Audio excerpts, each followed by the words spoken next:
Hello friends, welcome back. आपके अपने YouTube channel में एक बार फिर से स्वागत है। तो पिछली क्लास में हम लोगों ने पढ़ा था हिंदी में वर्णमाला।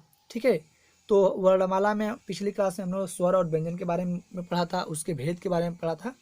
तो आज हम वर्णमाला में कुछ ऐसे फैक्ट पढ़ेंगे कि जहाँ से आपके सुपर टोट हो या रीट हो या आपका यूपी टेट हो, वहाँ से क्वेश्चन बनते हैं। ठीक है, ये वर्णमाला पढ़ाने का मेरा मेन उद्देश्य है आपको रीट के लिए, सुपर टेट के लिए और यूपी टेट के लिए।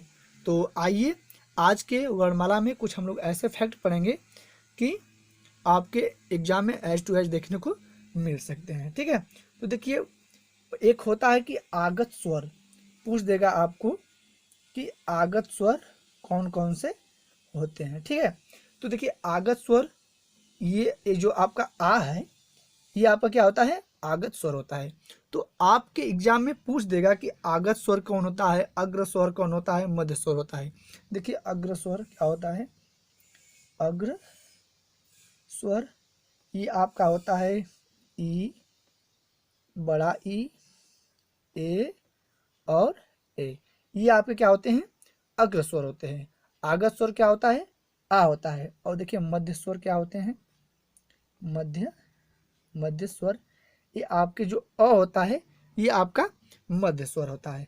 तो क्वेश्चन बनते हैं आपके रीट हो या आपका यूपी टेट हो या सुपर टेट हो, पूछ देगा कि निम्नलिखित में से कौन सा अग्र स्वर है या मध्य स्वर है या आगत स्वर है। तो जब भी आपको एग्जाम में पूछे तो इन चीज़ों को आप अगर पढ़े रहेंगे तब आंसर कर पाएंगे। ठीक है, और देखिए एक होता है पश्च स्वर, क्या होता है आपका पश्च स्वर, ये आपका होता है आ, उ, बड़ा ऊ, ओ, औ और ये आ। ठीक है, ये आपके क्या होते हैं, पश्च स्वर होते हैं। देखिए आप कह रहेंगे कि आगत स्वर और पश्च स्वर, देखिए इसमें ये जो आ है और ए आ है, देखिए ये पश्च स्वर भी होते हैं और आगत स्वर भी होते हैं।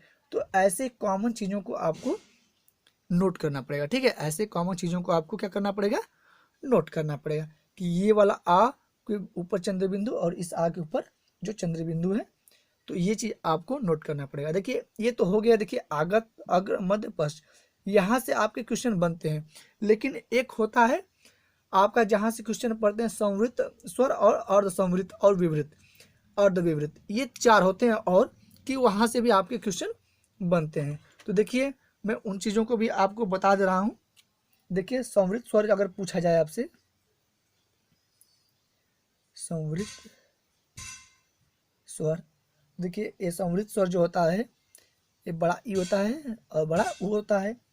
और अर्ध संवृत बोले पूछे तो अर्ध,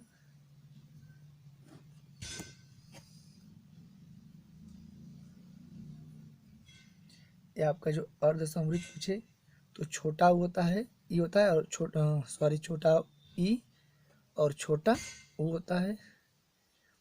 और अगर विवृत पूछे, विवृत, तो ये आपका होता है आ, ए,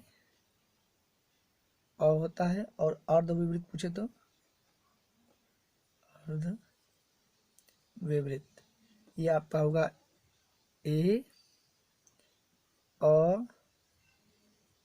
ओ और आपका ये आ। ठीक है, तो ये हो गया आपके चार, संवृत, अर्ध संवृत, विवृत और अर्ध विवृत, आगत स्वर, अग्र स्वर, मध्य स्वर और पश्च स्वर। तो देखिए यहाँ से आपके क्वेश्चन क्या होते हैं, बनते हैं। ठीक है, ये जो आपका आ है ये कॉमन मिलेगा आपको अर्ध विवृत में भी, आगत स्वर में भी और पश्च स्वर में भी। तो आप इसको समझ जाइए कि ये कितना इंपॉर्टेंट है।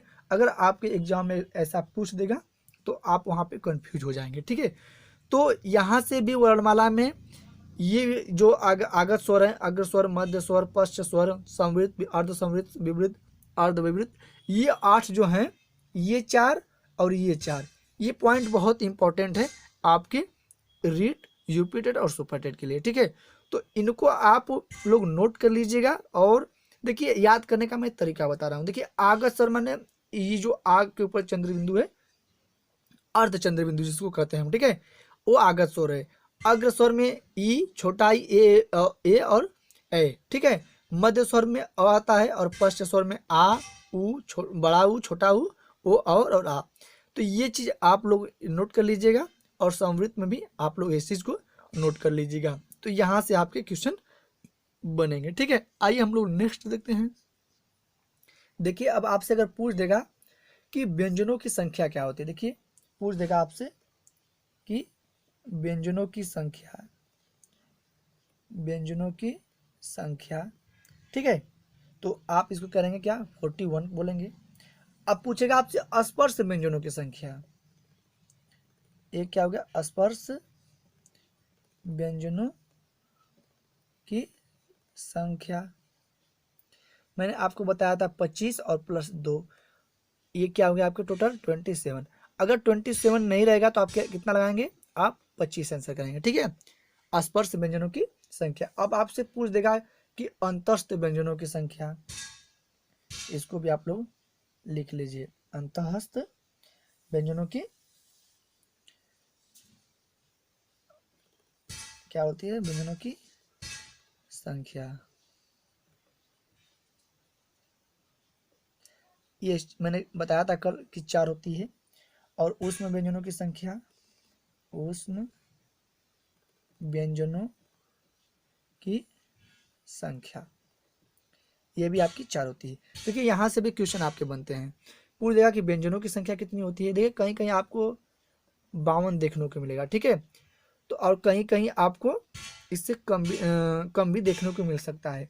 तो देखिए जब पूछेगा कि जो व्यंजनों की संख्या क्या है, तो इसमें क्या करता है, इसमें जो 52 होता है, इसमें आपका क्या करता है, जो स्वर होते हैं उसको ऐड करता है। देखिए इसमें 11 जो स्वर होते हैं उसको ऐड कर देगा। तो आपका जो 41 है प्लस 11 ऐड कर देगा, तो ये आपका टोटल कितना हो जाएगा, 52। तो ये व्यंजनों की संख्या है 52। अगर 52 अगर आपके ऑप्शन में नहीं होगा तो आप 41 करेंगे व्यंजनों की संख्या। यहाँ पे क्योंकि पूछा है व्यंजनों की संख्या और टोटल वर्णमाला की संख्या पूछेगा, तो आप क्या करेंगे कि 52 करेंगे, ठीक है। तो वर्णमाला में आपके स्वर भी आएंगे और आपके व्यंजन भी आएंगे। कभी कभी कंफ्यूजन में क्वेश्चन टाइप करने में गलती हो जाती है, तो वहाँ पे पूछ देते हैं कि व्यंजनों की संख्या, और आप उनके पूछने का मेन मोटिव होता है कि आप बताएं 52, ठीक है। स्पर्श व्यंजनों की संख्या 25 होती है, लेकिन अगर आपके ऑप्शन में 27 है तो आप इसको करेंगे, इसलिए कि मैंने आपको बताया था कि जो 2 होते हैं वो क्या होते हैं आपके, र और ढ, ठीक है, ये 2 होते हैं, इसको भी इंक्लूड किया जाता है। तो स्पर्श व्यंजन होते हैं। जो अंतस्थ व्यंजन होते हैं वो 4 होते हैं, ठीक है। अंतस्थ व्यंजन क्या होते हैं, 4। य व र ल मैंने आपको बताया था। उसमें व्यंजनों की संख्या भी 4 होती है, ठीक है। और देखिए एक संयुक्त व्यंजन की आज मैं बता रहा हूँ, संयुक्त व्यंजन भी आपको, संयुक्त व्यंजन, इनकी भी संख्या क्या होती है, 4 होती है। तो ये आपके इंपॉर्टेंट फैक्ट हैं जहाँ से क्वेश्चन बनते हैं आपके किसी भी टीचिंग एग्जाम में, ठीक है।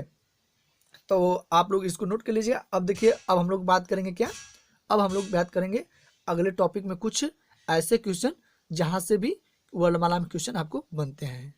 देखिए अभी तक हम लोगों ने आगत स्वरों के बारे में जाना, अब आगत क्या करेंगे, हम आगत व्यंजनों के बारे में जानेंगे। देखिए अगर पूछेगा कि आगत व्यंजनों की संख्या कितनी होती है, देखिए आगत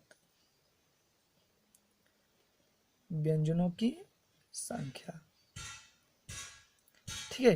देखिए ये 2 होती है, आगत व्यंजनों की संख्या क्या होती है, 2, ठीक। अब देखिए आपको पूछता है आपके क्वेश्चन में क वर्ग च वर्ग, देखिए पूछेगा क वर्ग च वर्ग, ठीक है। आपका क वर्ग च वर्ग पूछेगा, ट वर्ग पूछेगा, फिर आपका त वर्ग पूछेगा, फिर आपका प वर्ग पूछेगा, ठीक है। तो इनके बारे में भी पूछेगा। तो आप लोग इसको जानते हैं कि क वर्ग में ध्वनियाँ क्या होती हैं, या ठीक है, क वर्ग का, च वर्ग का, ट वर्ग का, त वर्ग का, प वर्ग, देखिए यही टोटल क्या होते हैं, 25 होते हैं। और प्लस 2 में जुड़ा जाता है आपका ड र, ठीक है। तो वो होता है आपका 27 होता है। तो इसको आप लोग देख लीजिए, क वर्ग च वर्ग ट वर्ग त वर्ग प वर्ग, यहाँ से भी क्वेश्चन आपके बन जाते हैं, ठीक है। देखिए आगे हम कुछ ऐसे भी पढ़ेंगे जो कि आपके एग्जाम में पूछ रहे हैं। देखिए पूछ देगा अर्ध स्वर, ठीक है।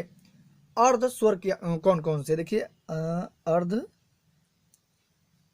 अर्ध क्या बोल रहे हैं, अर्ध स्वर, देखिए अर्ध व्यंजन, ठीक है, अर्ध स्वर की तो बात हम लोगों ने कर दिया है, ठीक है। देखिए अर्ध स्वर, ये पूछेगा आपका अर्ध स्वर कौन कौन से हैं। देखिए आपका जो य है और वह है, ये क्या है आपके अर्ध स्वर हैं। आपके जो य है और वह है क्या है आपके अर्ध स्वर है। और पूछेगा लुंठित व्यंजन क्या है। ये यहाँ पे देखिए लुंठित, पार्श्विक और उष्म संघर्षी, यहाँ से भी क्वेश्चन बनते हैं। देखिए अगर अर्ध स्वर के बारे में पूछती है और लुंठित, आपका क्या होगा लुंठित व्यंजन। देखिए जो लुंठित व्यंजन होता है ना वो र होता है, वो लुंठित व्यंजन होता है। और जो पार्श्विक व्यंजन क्या होता है इसको भी देख लीजिए, पार्श्विक व्यंजन ये आपका ल होता है। मैंने इन तीनों को इसलिए यहाँ पे लिखाया क्योंकि ये जो होते हैं क्या होते हैं, ये अंतस्थ व्यंजन वाले सब अक्षर हैं। देखिए य व र ल, ये क्या है, चारों क्या है, ये अंतस्थ व्यंजन वाले हैं। तो इसलिए मैं आपको यहाँ पे अर्ध स्वर लिखाया। क्यों क्यों लिखा है, क्योंकि आप यहाँ पे चारों को याद करने में, आपको समझने में आसानी होगी कि य व र ल जो होते हैं ये क्या होते हैं आपके अंतस्थ व्यंजन होते हैं। और जो पहले के य व होते हैं वो क्या होते हैं अर्ध स्वर होते हैं। फिर जो र होता है वो लुंठित होता है और जो ल होता है वो पार्श्विक होता है, ठीक है। तो अर्ध स्वर, लुंठित व्यंजन और पार्श्विक व्यंजन, मैंने इसलिए आप यहाँ पे आपको तीनों लिखवाया, ठीक है। तो इसको भी आप लोग नोट कर लीजिएगा कि जो य व र ल होते हैं वो अर्ध स्वर होते हैं, जो र होता है वो लुंठित व्यंजन होता है और जो ल होता है वो पार्श्विक व्यंजन होता है, ठीक है। देखिए और एक होता है आपका उष्म संघर्षी व्यंजन। देखिए मैंने आप यहाँ पे लिखा दे रहा हूँ आपका उष्म संघर्षी व्यंजन। देखिए जो उष्म संघर्षी व्यंजन होते हैं ये कौन कौन से होते हैं, ठीक है। देखिए ये आपका स होता है, बड़ा स होता है, खटखुन्ना स और ह, ये आपके क्या होते हैं, ये इसको उष्म व्यंजन भी कहते हैं और यही होता है आपका उष्म संघर्षी व्यंजन। और एक होता है उत्क्षिप्त व्यंजन। देखिए ये आपका होता है एक उत्क्षिप्त व्यंजन, ठीक है, जिसको मैंने आपको लिखाया था कि ड और ये वाला ड, ये होता है क्या होता है उत्क्षिप्त व्यंजन। देखिए उष्म संघर्षी, यहीं से क्वेश्चन इंक्लूड होता है। आपको जो डाउट वाले क्वेश्चन होते हैं पूछ देगा कि उत्क्षिप्त व्यंजन कौन कौन से होते हैं, इसमें से आपका दे देगा और इन वर्गों में से दे देगा। नहीं तो र इस अर्धस्वर लुंठित व्यंजन या पार्श्विक व्यंजन में ये क्या है, क्योंकि आपका अंतस्थ व्यंजन भी है, ठीक है, और लुंठित वर्ड व्यंजन पूछेगा तो इसको लगाएंगे इनमें से, और आपके उपक्षिप्त व्यंजन में से दे देगा और पूछ देगा कि इसमें से कौन सा लुंठित व्यंजन है या पार्श्विक व्यंजन है या उसमें संघर्षी व्यंजन है, ठीक है। तो यहाँ पे कन्फ्यूजन होता है, ठीक है, यहीं पे क्या होता है आपका कन्फ्यूजन होता है। तो देखिए ये थे कुछ इम्पोर्टेंट जो कि वर्णमाला से थे। आगे बहुत सी चीज़ें हैं जो एग्जाम की दृष्टि से उतना इम्पोर्टेंट नहीं है, लेकिन जो एग्जाम की दृष्टि से आपके रीट में, सुपर टेट में, यूपी टेट में पूछे जाते हैं, तो मैंने उन चीज़ों को यहाँ पे पूरा सॉल्व करा दिया है, ठीक है। अगर अगर आप लोगों को लगता है कुछ चीज़ें छूट गई हो, ठीक है, कुछ चीज़ें अगर छूट गई हो तो आप लोग बताइएगा। आइए कुछ चीज़ें और मैं आप लोगों को बता दे रहा हूँ जहाँ से कि आपके एग्जाम की दृष्टि से पूछे जा सकते हैं, ठीक है। जो चीज़ें मैंने आपको पढ़ा भी चुका हूँ लेकिन एक बार उसका मैं आप लोगों को रिवीजन करा दे रहा हूँ, ठीक है। देखिए महत्वपूर्ण बिंदु, महत्वपूर्ण बिंदु, ठीक है। इसमें देखिए मैं आपको बता रहा हूँ कि देखिए पूछेगा हिंदी में वर्णों की संख्या क्या होती है। हिंदी में वर्णों की संख्या, तो ये आपकी क्या होती है 52 होती है। हिंदी में क्या होती है वर्णों की संख्या 52 होती है। आगे में देखिए पूछेगा 6 वर्ण किसके योग से बना है, जो छत्रीय 6 होता है ये पूछेगा किसके, देखिए किसके योग से बना है, ठीक है, पूछ देगा ये किसके योग से बना है। तो देखिए इसके एक क होता है, ये आधा क होता है और खटखुन्ना स होता है, ये आधा होता है। इसके योग से क्या बना है आपका, ये 36 छ बना है। नेक्स्ट पॉइंट देखिए, कौन सा वर्ड उच्चारण की दृष्टि से दंत नहीं है, ये क्वेश्चन है। देखिए कौन सा वर्ण उच्चारण की दृष्टि से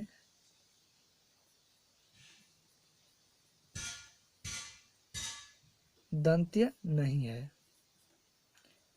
ठीक है, देखिए ये ट, एक ट तो आपका दंत है, लेकिन उच्चारण की दृष्टि से, उच्चारण की दृष्टि से क्या है, जो ट है यह दंत्य नहीं है। ठीक, अब देखिए एक पॉइंट और मैं आपको बता रहा हूं, पूछ देगा कि हिंदी वर्णमाला में स्वरों की संख्या, हिंदी वर्णमाला में स्वरों की संख्या तो 11 होती है। ठीक है, आप लोग ध्यान देगा, हिंदी वर्णमाला में जो स्वर होते हैं वो क्या होते हैं, वो 11 होते हैं। देखिए पूछेगा आपसे आयोग व वर्ण कौन से होते हैं। देखिए बहुत इंपॉर्टेंट है ये आपका, आयोग व वर्ण कौन से होते हैं, कौन से होते हैं। देखिए जो आपका होता है अंग और जो ये होता है ये क्या होता है, आयोग व होता है। ठीक है, यहाँ से भी क्वेश्चन बनते हैं आपके। देखिए अब मैं आपको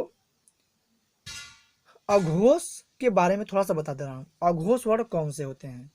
ठीक है, अघोष वर्ण,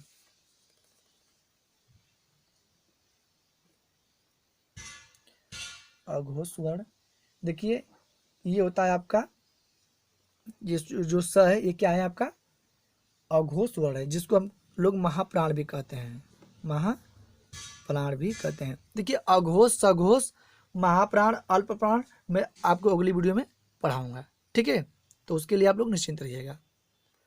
तो बस आज की क्लास में इतना ही। अगर अभी तक आपने हमारे चैनल को सब्सक्राइब नहीं किया तो सब्सक्राइब करें, दोस्तों को शेयर करें और कमेंट करके जरूर बताइएगा कि ये क्लास आपको कैसी लगी। जय हिंद, जय भारत।